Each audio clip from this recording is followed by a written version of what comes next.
Okay, today's daf we're going to be learning is Megillah Yud Aleph.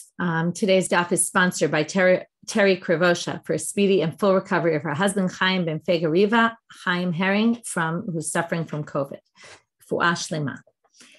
Okay, before we start, I'll just remind everyone it's the end of the year. We're trying to do our Circle of Friends campaign. We're very successfully doing our Circle of Friends campaign. Many of you have already joined. Anyone who hasn't yet joined, please consider joining our Circle of Friends for $380 a year.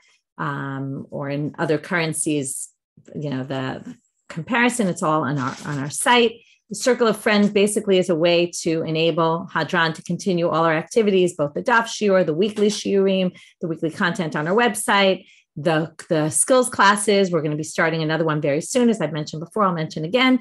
Rabbanit is going to be teaching in January, on Sundays in January, beginning from the second week of January.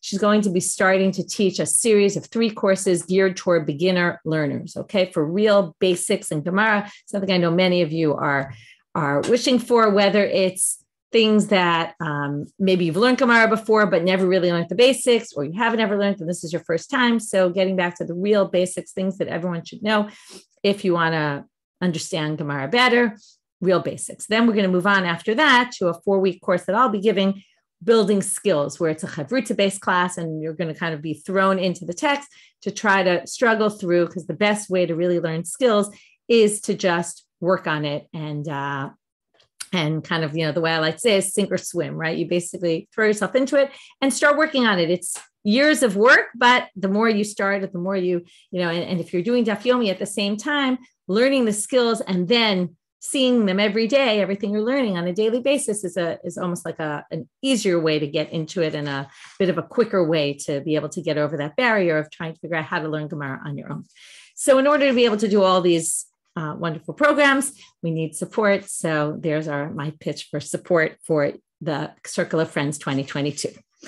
Okay, we're getting back to our topic. So I just want to point out, I didn't speak about this enough yesterday, but that we have something very unique here, okay, which is we were learning Mishnayot, okay? One thing, by the way, I saw, and then I actually read someone had connected to it, and I thought about it yesterday. I just didn't mention it in class, but I thought it was interesting that the last Mishnah of the chapter ends with this idea of the walls, right? We started with the walls, and then we ended with the walls of Shiloh and Yerushalayim, right? Not the same walls, but the same concept of walls. We even got into some of the same drashot about the Batei Rechoma, et cetera. But it's interesting, this idea about the walls, how it started and ended with walls.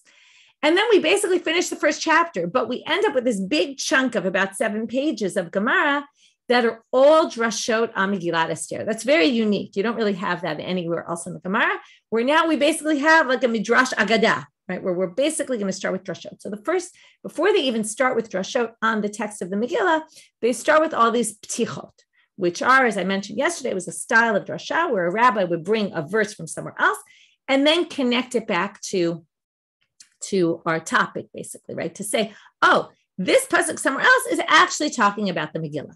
So we're in the middle of that, and we're going to mention another, you can look on the sheet today, I numbered them, so you could see, let me just look.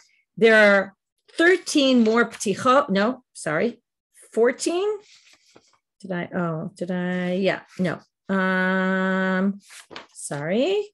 13 drush, 14. I counted them as 14. 14 drashot basically on, it's actually 13. I shouldn't have numbered that one, 14. It's 13 drashot before we get to the word Achashverosh, which is the first word in the Megillah that we start to darshan, because we already did Vayihi B'imei, right? The first 3 words are Vayihi B'imei Achashverosh. So it's 13 drashot, more ptichot, in addition to all the ones from yesterday. And then we'll get to drashot on the Megillah. So here goes. End of Yud Amud Bet. Rav Dimi Bar Yitzchak Patach Lapitcha Lahai Parshata Mehacha, right? Everyone starts off in the following way, that so-and-so, whoever it is, this time it's Rav Dimi Bar Yitzchak, opened up his drasha for the Megillah with the following verse. Ki avadim anachnu, uba'avdutenu la'azavnu et Elokeinu. Okay, I'm not going to each time say what book it came from. It's just going to take too long. But if you're interested, you can look. There's always probably whatever Gemara you're using has.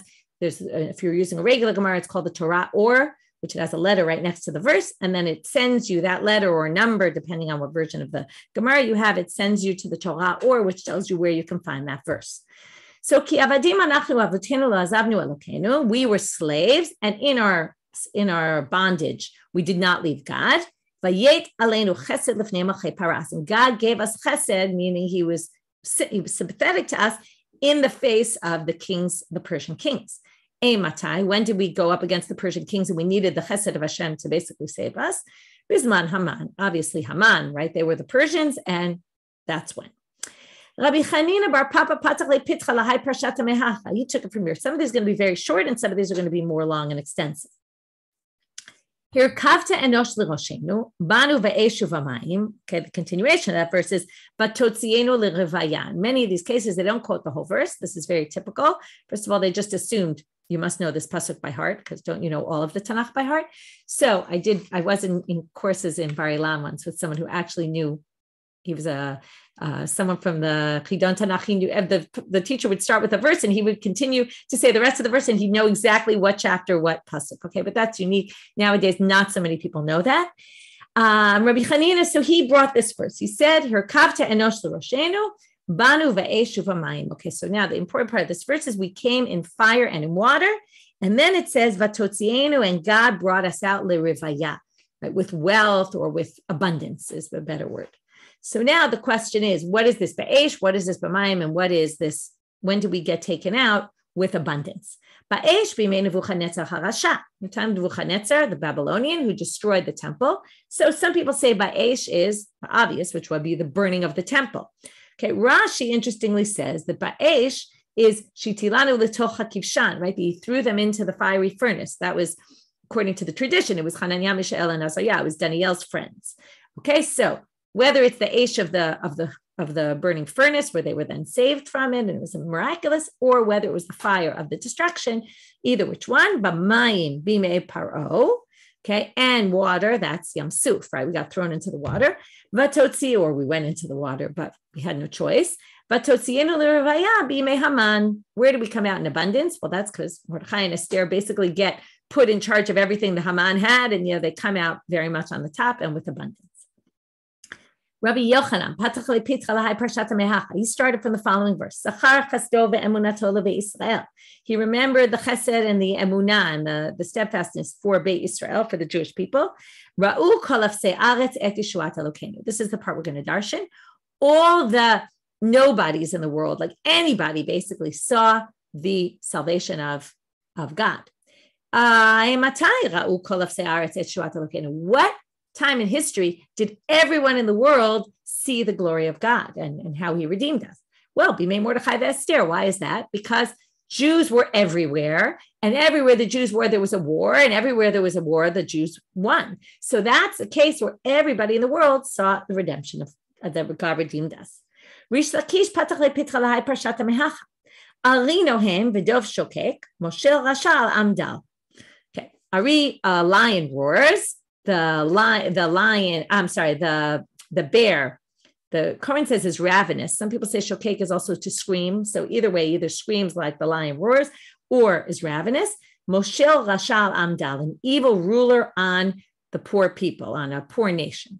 So what does this mean?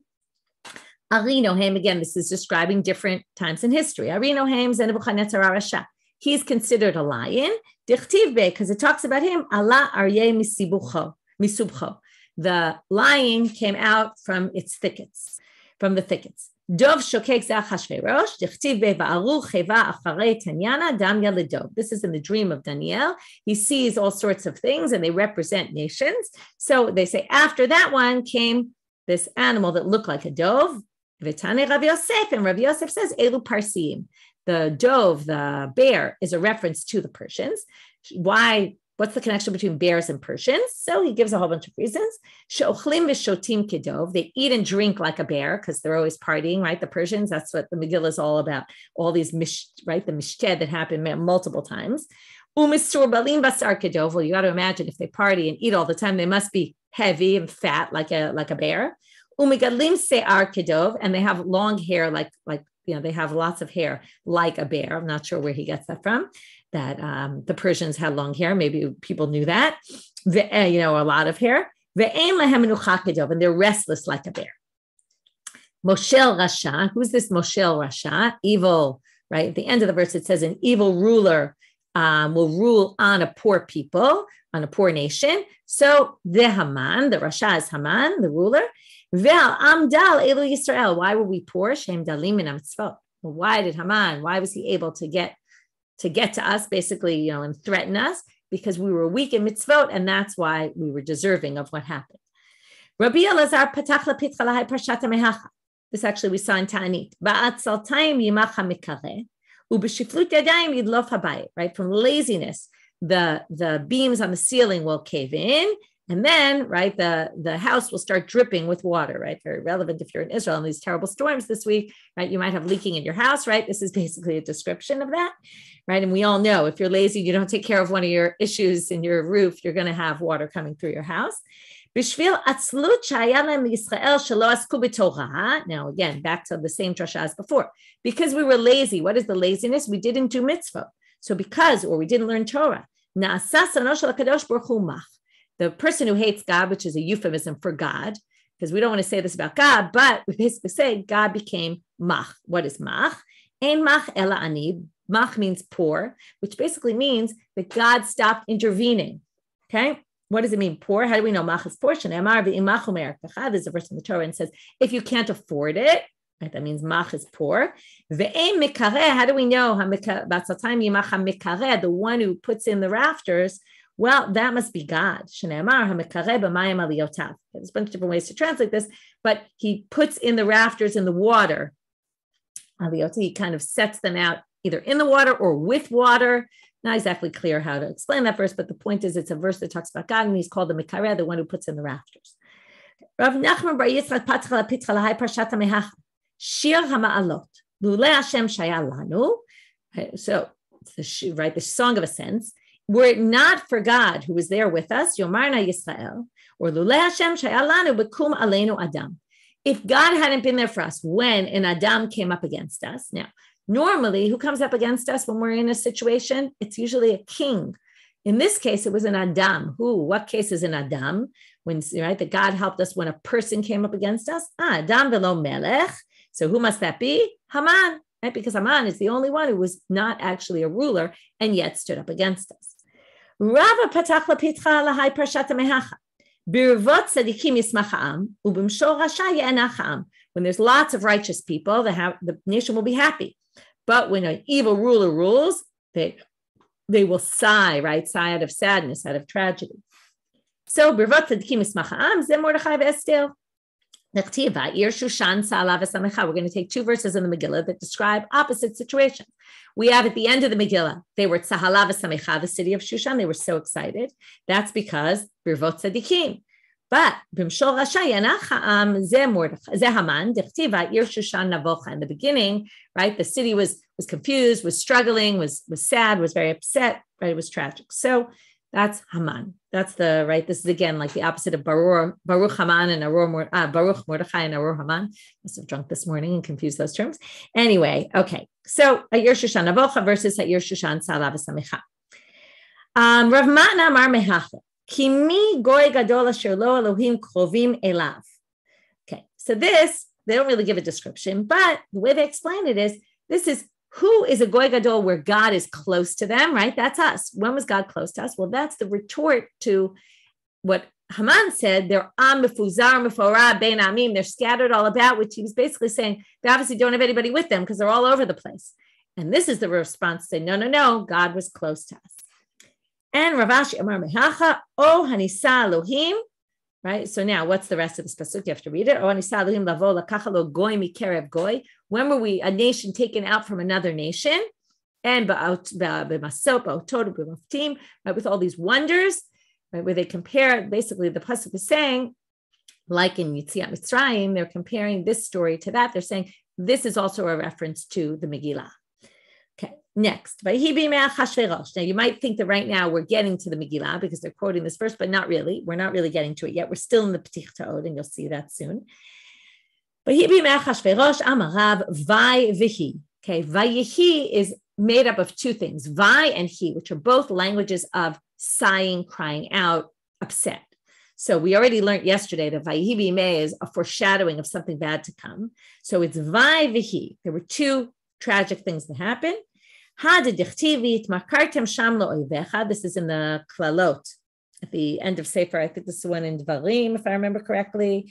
Yes, in Sefer Dvarim it says that one of the things that's going to happen is you'll be sold into slavery. Now again, they don't quote the important part here.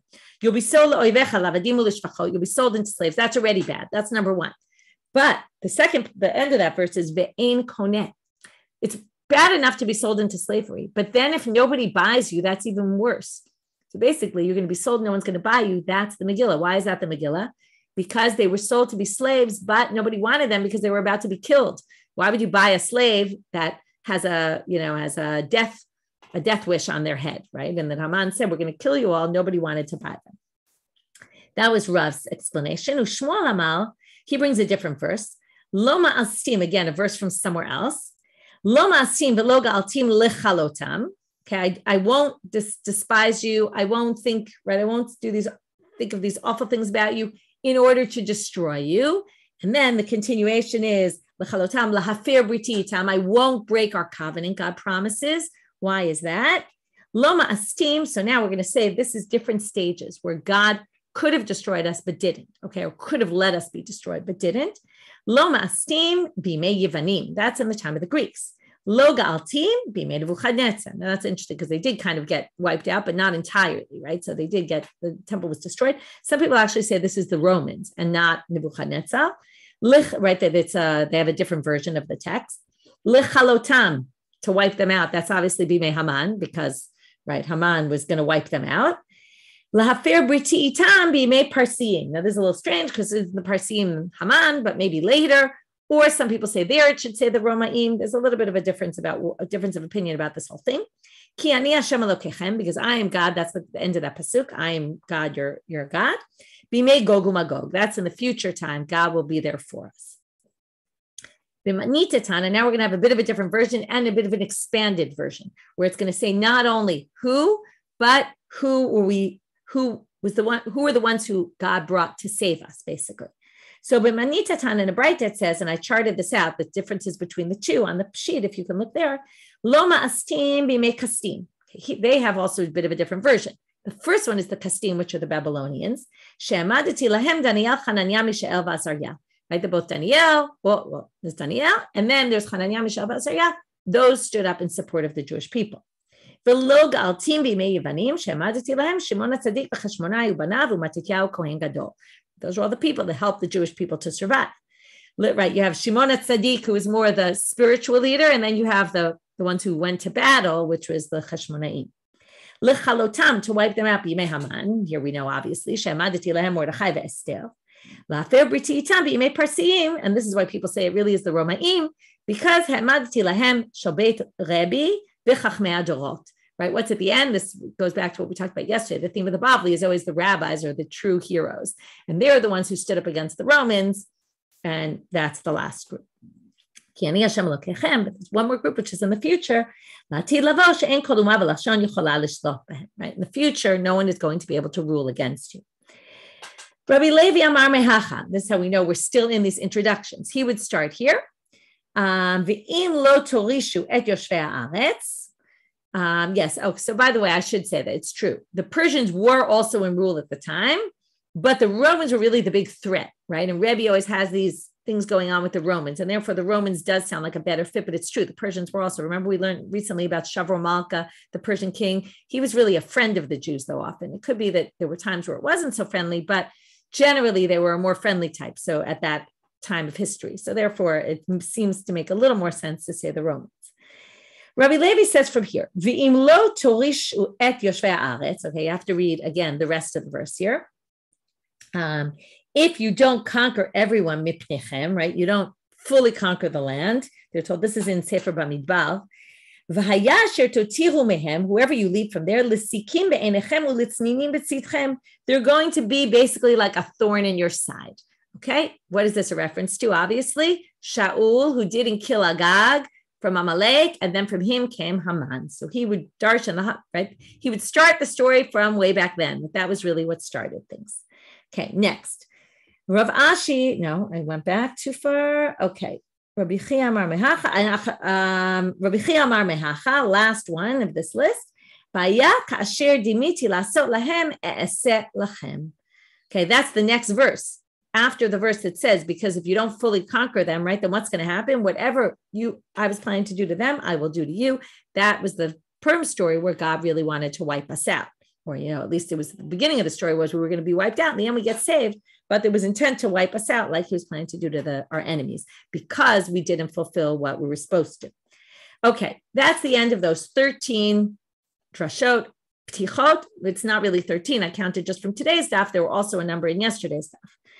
Okay, starting with the Megillah now. Achashverosh. So the first word we're going to darshan, we already did by Yibime. So now we're going to go to Achashverosh.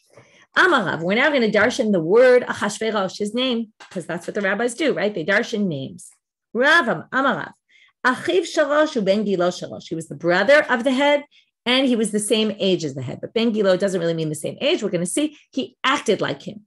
So who's the head? Achiv Shalosh, Achiv Shal Nebuchadnezzar Harasha. Shenikra Rosh, Nebuchadnezzar is called the Rosh. Shenemar, Antu Reisha Didava. Okay, it says in Daniel, I am the head. I'm a head of gold. Okay, it shows he's the head. So he's called Rosh, Nebuchadnezzar. Ben Gilo Shalosh hu arag hu bikesh la'arog. Hu achriv hu bikesh la'achriv. Okay, just like Nebuchadnezzar killed us, Achashverosh wanted to kill us, just like Nebuchadnezzar. Did I say Haman before? I mean Nebuchadnezzar. Just like Nebuchadnezzar killed us, Achashverosh wanted to kill us. Just like Nebuchadnezzar destroyed the temple, also Achashverosh wanted to destroy us. Shenemar, how do we know this?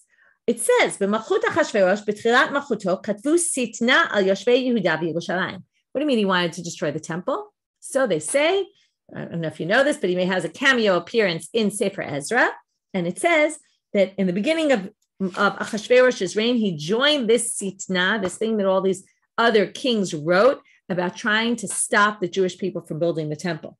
Okay, so there you have it, that he was involved also in trying to destroy the temple. Here it's a little different. He was trying to destroy it from being built, but it's the same idea. Okay, next. So we have Achiv Shalosh and Ben Gilo Shalosh. Basically, it means he was acting like Nebuchadnezzar acted. Next, Ushmuel Amal, that's rough. Shmuel now says, Shushcheru pneihem shel Yisrael biyamav keshulei ktera. What is Achashverosh? Milashon Shachor. And it's not actually referring to Achashverosh himself. It's referring to the people in the time of the Achashverosh, us. We were blackened like the bottom of the pot that blackens. We've seen this image before about the blackening of the bottom of the pot. And what does it mean we were blackened? It means we were full of sins, and that's why this whole story happened. So it's a reference to us in the time of Achashverosh and not Achashverosh himself, according to Shmuel. Rabbi Yochanan Amar, Kol shezichro omer ach lerosho. Anyone who remembers him says, wait, this one I don't remember exactly what this means. One second. Rosh.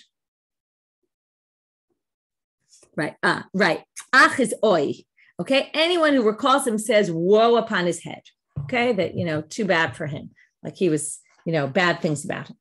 Rabbi Chanina Amar, Shakon Asur Rashim Biyamav. Again, is it a reference to Achashverosh or is it a reference to the people? Which is everyone became poor in his time. What does that mean? Why did everyone become poor? Now it's not just the Jewish people, it's everybody. Remember, it says at the end of Megillah, he put a tax on everybody. So everybody became poor. That's what it's called Achashverosh, because of Rash, because of poor. He made everyone poor. Hu Achashverosh. Now we're going to darshan this word, right? It says, Achashverosh. Hu Achashverosh. He is Achashverosh. What does that mean? He is. Why do we add these words? He is. He was fully and completely evil from beginning to end. That's what it means. Who, right? Status quo remained the entire time. He didn't change at all. That's what it means. Who, because who usually means, right? You are the way you are. Now we're going to see in lots of other places, some it's going to be in a negative connotation and some will be in a positive connotation. Who Esav also says by Esav. He is Esav. What does that mean? Who right? He was evil from beginning to end. This is classic, by the way, for the Midrash. We'll talk about this, especially by Esav. He doesn't look like such a bad character in the Torah, but the Midrash makes him out to be, fully evil, complete, black and white. Everything's black and white in the world of Midrash. Hu datam ba'aviram. Hey, I shouldn't say everything, right? But many times the Midrash tries to be black and white. Hu datam ba'aviram. Right? They're the two people in the Torah who basically, anytime you see two people, the Midrash says, oh, that was Datan and Aviram, right? Doing bad things. They must have been involved in all the bad things that happened in the time of the desert. Hu Hamelech Achaz, Hu Birishon Mitchilato Vad Sofo. King Achaz, he was also a bad king. He ends up offering his son to the Molech, which is right. He sacrifices his son to an idol. So he also was fully bad. Avraham hu Avraham. In Chronicles, it says Avram is Avraham. Here again, you have the word who. So hu b'tzidko mitchilato vad sofo. Now we get to the positive people. Well, he was righteous through and through, from beginning to end. Hu Aharon u'Moshe hem b'tzidkam mitchilatam vad sofan. Also by Aaron and Moshe, it says that means they were righteous also from beginning to end. David hu hakatan. Right? He was the smallest. He was the smallest among his brothers, but they darshan this to say he always made himself out to be small. Hu b'katnuto mitchilato vad sofo. What's that? He was always humble. Keshem sheb'katnuto iktin atzmo etzel misha gadol mimenu b'torah. Okay, there's a midrash about Mephibosheth ben Shaul that David let him mivayesh oto b'torah. He let Mephibosheth kind of brag about how he knew more Torah than David. So David let himself be considered not as important with regard to Torah. Likewise, classic for a king, right? A king has advisors, but sometimes the king says, oh, I know better, I'm the king. David listened to his advisors. Remember, Atzad Achitophel, twice he listened to what Achitophel said. That was showing he was humble about things and didn't think of himself as greater than his advisors. Hamolech, Amarav Shamalach Me'atzmo. Okay, now it says Hamolech Mehod Ve'akush. He ruled. Why does it say he ruled instead of saying he was the king? So if he was the king, what's normally a king? How does a king become a king? Because his father was a king. But he was Malach Me'atzmo. He ruled, he became ruler by himself, meaning his father was not king. So now, some people say this was a good thing. Some people say it was a bad thing. Whether it showed, a lot on Achashverosh's part or showed not a lot on his part. So let's see. If you become king because your father's king, okay, that's not such a great, right? Okay, you were born into it. But if you deserved it and you became king because you deserved it, wow, that's amazing. So that's one interpretation. Some people say, no, it was a bad thing. He really shouldn't have been a king. We can see that from a lot of things he did, right? He wasn't exactly the greatest king. He basically paid his way to become king. And that's why he became king. So that's not a positive reason. Mehodu viad kush. Okay, he ruled from Hodu to Kush. Now, normally when you think of this, you think, okay, from one end to the other. You're going to see two interpretations. Rav Shmuel. Chadamar, one of them said, Hodu b'sof ha'olam, b'kush b'sof ha'olam. One is on one end of the world and one is on the other end of the world, right? This is in your belief that the world was flat, right? So one was on one end, one was on the other end, and it basically meant he ruled over the entire world. Some people say, no. They were right next to each other. So what does it mean from Hodu v'ad Kush? Wasn't it 127 Medinot, so states? So what do you mean? Me Hodu v'ad Kush, if they were both in the same place? Well, where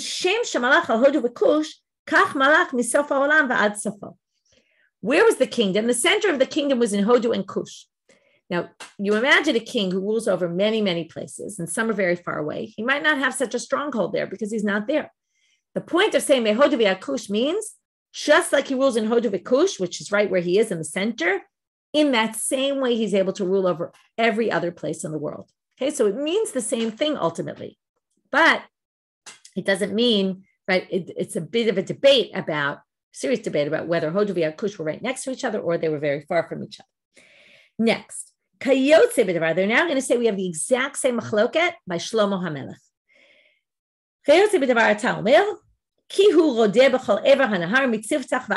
Right? He also ruled in the whole Ever HaNahar from Tifsach to Aza. Rabbi Shmuel, and one says Tifsach is on one end of the world and Aza is on the other. No, they were right next to each other, according to the other one.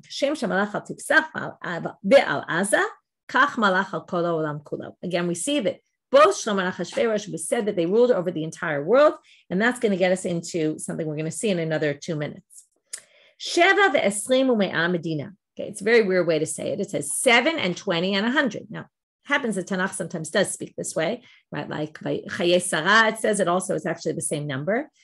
But it should have said 127 instead of 7 and 20 and 7 and 100. So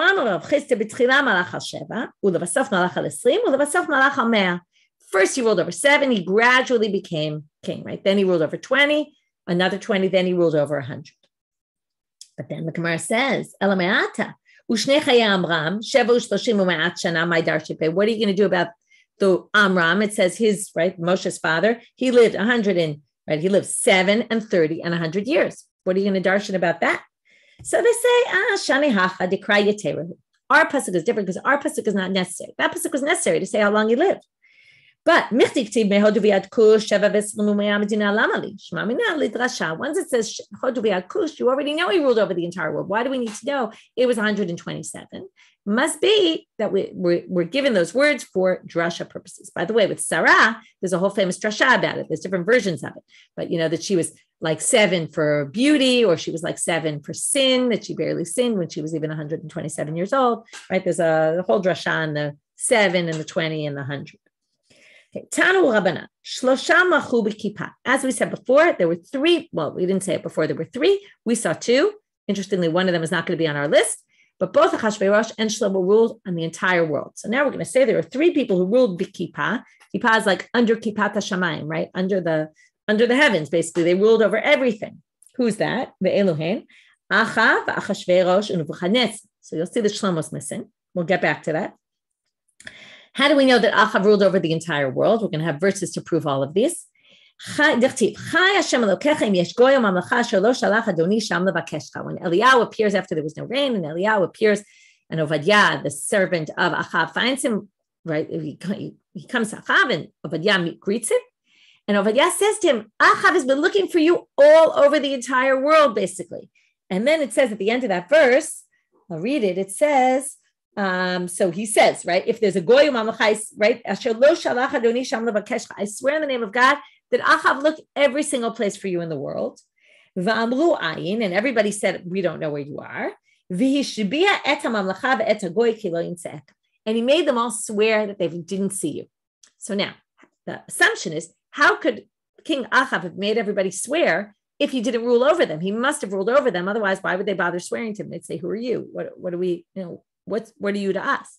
Right? People don't like swearing in general. So that's their proof. It's an interesting proof, right? So that's what the Gemara says. If he wasn't ruling over them, how on earth would he be? Why on earth would they swear to him?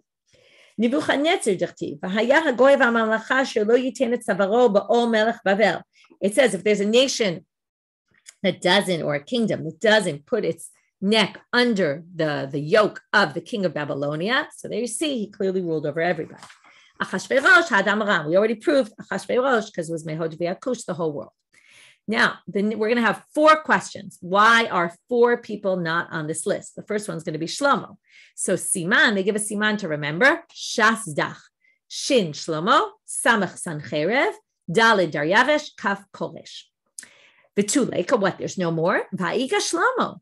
So Lo Salik Malchute, his kingdom he didn't finish as king. We don't really know what this means yet. We're going to see it right now. So Hani Chalamanda Amar Melech Vehedyot. So that makes sense if you hold, there's apparently a machloket about it, that first he was king and then he became a regular person. Ela Lamanda Amar Melech Vehedyot V'Melech Ma'ika L'Meimar. But the one who says he was king, then he became a regular guy, and then he became king again. What are you going to say about how can you explain this? Because he did end as king. So they say, Shlomo Milta Achrita Avabe. He's in a totally different category. Okay, these guys ruled over the whole world. Shlomo was different. Why? He ruled both in this world and whole world, and he ruled over the angels and whatever is above. How do we know this? Vayashav Shlomo al Kisei Hashem. It says that he sat on the throne of God. Okay, this is in Divrei Yamim. It describes he sat on Kisei Hashem, lemloch tachat avid aviv.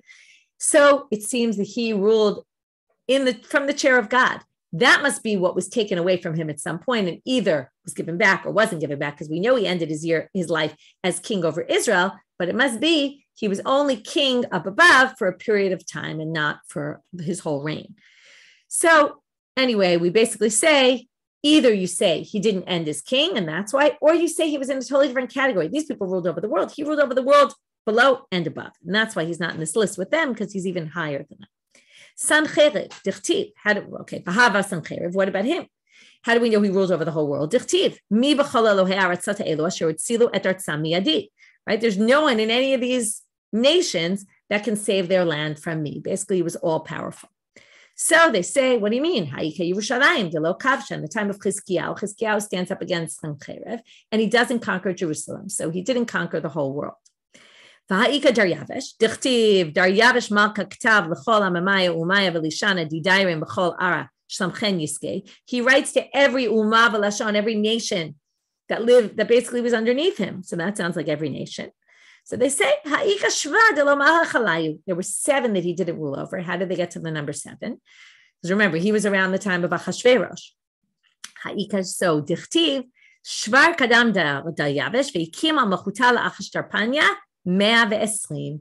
He was king over 120. And we know that Achashverosh was king over 127. So it must be there were 7 medinot that he wasn't in charge of. V'ha'ika Koresh, dichtiv, ko amar Koresh melech Paras. This is the kind of cutest one. Koresh says, kol mamlechot ha'aretz natan li Hashem. All the kingdoms of the world God gave me. So that sounds like he clearly ruled over everywhere. But here, this is what's cute. He was just talking about himself. He was trying to make himself sound great. It wasn't reality, right? Some people like to speak in exaggerated terms. Oh, God gave you the entire world to rule over. But of course, he didn't rule over the whole world. And with that, we end our questions. Okay, we're going back now. The last topic for today is going to be why it then says in the second pasuk of the Megillah, I believe it's the second, yeah. It says, Bayamim ahem. I'll read the next 2 verses before we see them inside. Bayamim ahem, kishevet hamelech Achashverosh al kisei machuto asher b'Shushan habira. In those days when he was sitting, right, I would say kind of sitting comfortably on his throne, okay, means not comfortably because his throne was comfortable, but, he kind of got over the initial beginnings of his reign, and now everything's good and it's comfortable. We're going to see what that means exactly.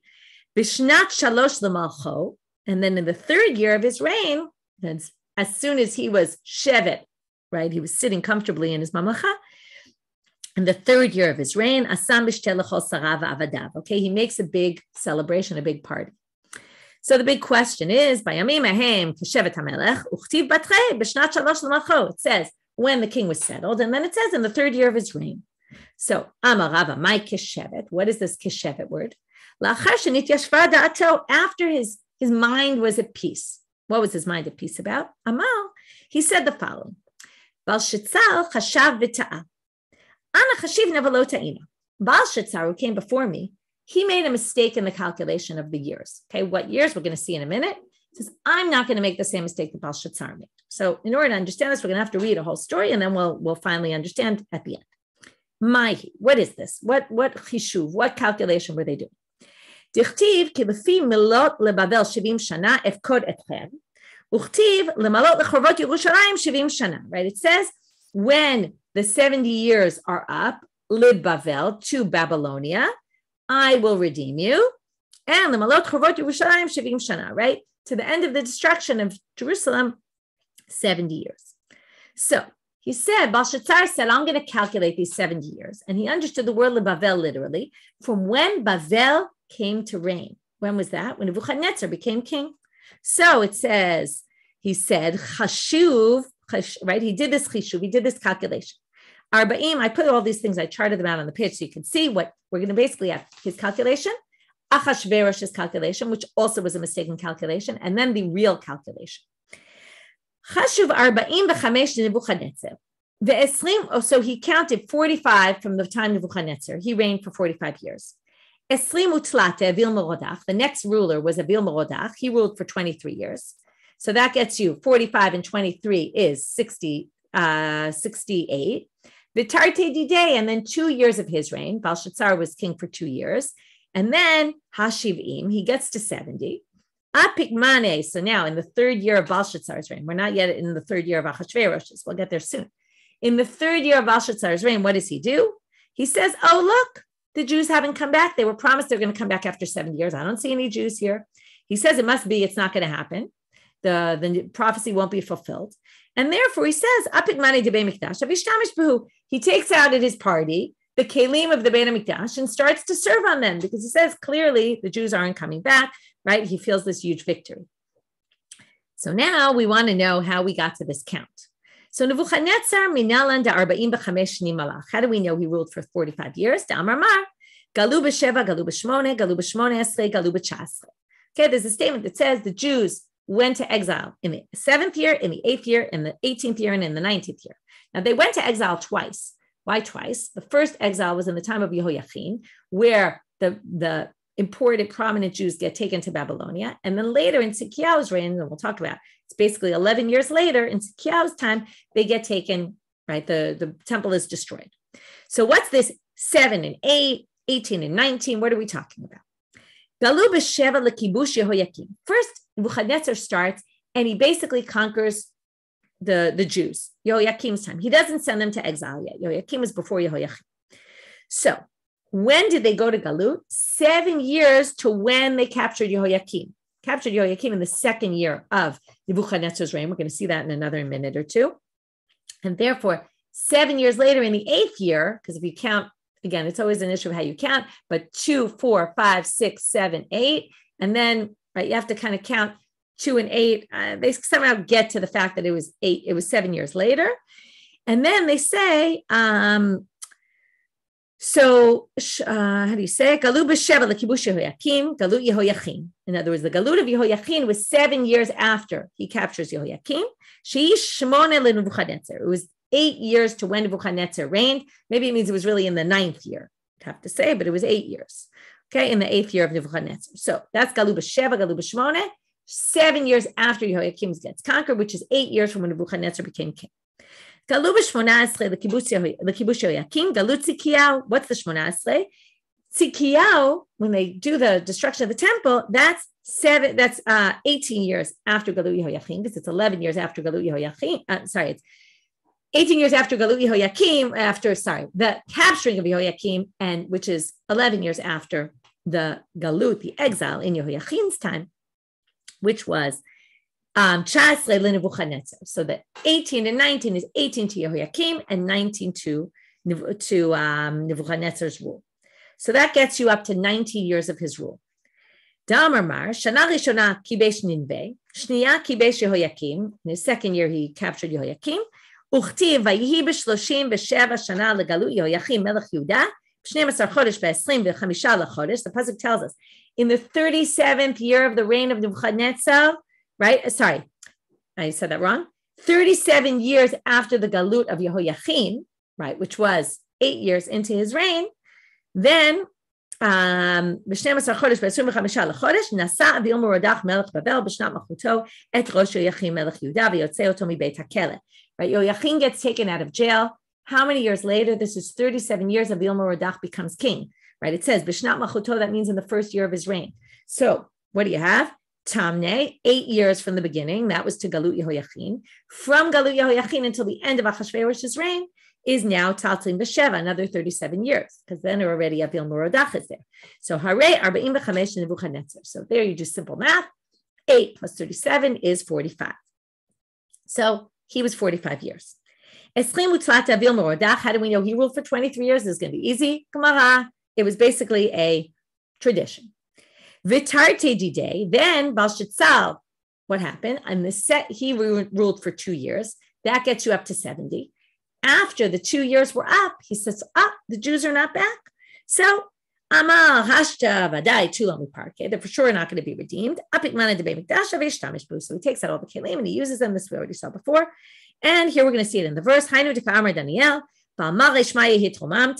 They say, because you went up against God, you thought you were greater. And you brought the kelim of the Beit HaMikdash, the vessels of the temple, in front of you.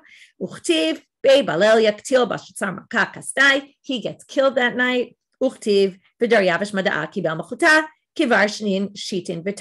He was 62 years old when he became king instead of, we're going to see the true Daryavishes. So the first Daryavish rules in place of Belshazzar, basically in the 3rd year of Belshazzar's reign. Okay, because after the 2 years, that's when he took out the kelim, and that's when he died because he basically made a mistake and then went up against God and God punished him. Amal, so comes Achashverosh and he says, I'm not going to make the same mistake. It doesn't say to the reign of Bavel. It says 70 years to Bavel. What does it mean to Bavel?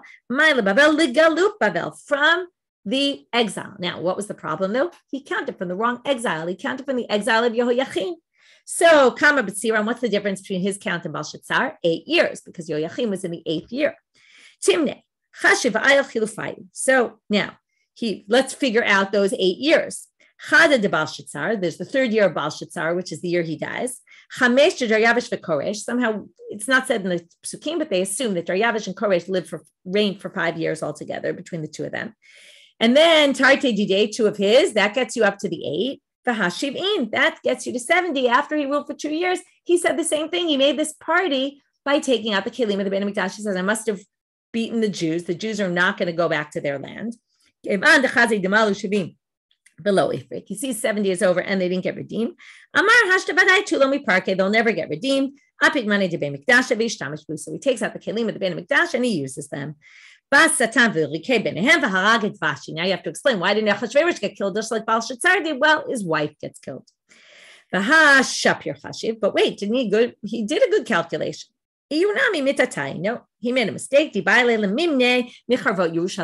have done it from Tzidkiyahu's time, from when Jerusalem was destroyed. So now we have to do the final calculation, and here we're going to have a little bit of a problem. Sof kama b'tziran chadser. So what's the difference between Yehoiakim and Tzidkiyahu? 11 years, because remember we said 8 and 19. So the difference between them is 11 years. So where do we get another 11 years? Well, ihu kama malach arbesa. Achashverosh ruled 14 years. If that's the case, if there's 11 years missing, jump forward, right? In the 3rd year of his reign, you get to the 14th year of his reign, and he ruled for 14 years. So it should have been then, but that's not when they go back. They go back 2 years later in the time of Daryavish. And so why does it say that then they right? This is that they, one second. Translation of this verse. Let me just get it clear. That it says in this verse that, right, the work of the house of God ceased, right? In other words, they stopped, which basically means it was not built then because they stopped the work later on. That was in the time of Daryavish. So it seems they hadn't yet gone back. So they basically answer, Amarava Shanim Makutaot Havu. When you do this count and you say he ruled for 3 years and he ruled for there's an overlap sometimes of years. Belshazzar died in the beginning of his 3rd year. So that year overrides, right? It's the same. Also, he ruled and also Daryavish ruled. So that only, you take out 1 there. And Daryavish and Koresh also, in their 5 years altogether, it was really only 4 years because they overlap. When one ended, right? One was 3 years, one was 2 years, but really altogether it was really only 4 because there was an overlap of that year. So basically, once you do that, you get rid of 2, and then you get 2 years into Daryavish, where they're trying to build the Beit HaMikdash. That's already our solution. So there you have it. That's how we got to the real count, right? Versus the messed up count of Belshazzar and the messed up count of Achashverosh. And you see how they each got punished in different manners. And with that, we'll finish for today. We'll continue more drashot in tomorrow's class.